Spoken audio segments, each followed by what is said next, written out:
చాలా ముక్తాయాసంగా ఉంది.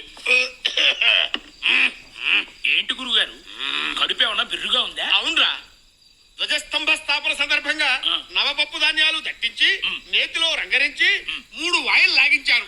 కొంచెం ఇబ్బందిగానే ఉందో. నవపప్పు ధాన్యాలేంటి గురుగారు, ఉన్నవి రెండే, కందిపప్పు మినపప్పేగా. నవపప్పు ధాన్యాలు తెలియకుండా బ్రాహ్మణ పుట్టుకెలా పుట్టావురా? నవపప్పు ధాన్యాలు చెప్తాను, నోట్ చేసుకో. చెప్పండి. కందిపప్పు, కందిపప్పు, పెసరపప్పు, పెసరపప్పు, మినపప్పు, మినపప్పు, శనగపప్పు, శనగపప్పు, బొబ్బరిపప్పు, బొబ్బరిపప్పు, వేరుశనగపప్పు, వేరుశనగపప్పు, జీడిపప్పు, జీడిపప్పు, బాదం పప్పు, బాదం పప్పు, పిస్తా పప్పు, పిస్తా పప్పు. 9. ఆ 10వ పప్పును కూడా మీరు తినుంటే గుళ్ళో ప్రధాన పూజారి పదవి నాకు వచ్చుండేది. 10వ పప్పు అది నేను తింటే ప్రధాన పూజారి పదవి నీకు వచ్చుండేదా? ఏమిట్రా పప్పు? గన్నేరు పప్పు. చంపేశారు. జనం వచ్చారా చూడు.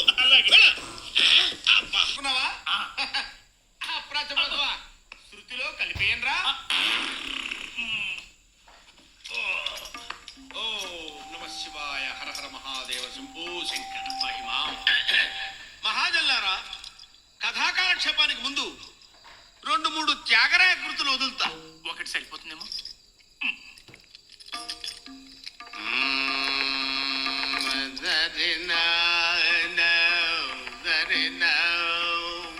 ఆహా,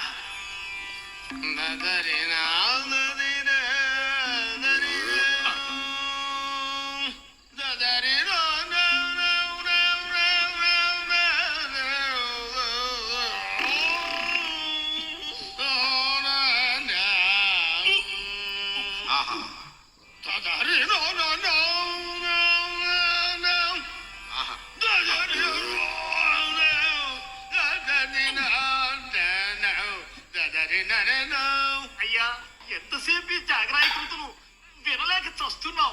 అసలు కథలోకి వెళ్ళండి. అలాగే వెళ్తున్నాను, వెళ్తున్నాను.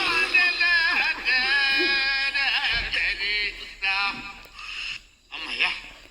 ఏమయ్య హనుమ శాస్త్రి, గురూజీ, చాలా ప్రశాంతంగా ఉంది. ఇక కథలోకి పెడతా. తిన్న గురించి అంటే చంపేస్తాను.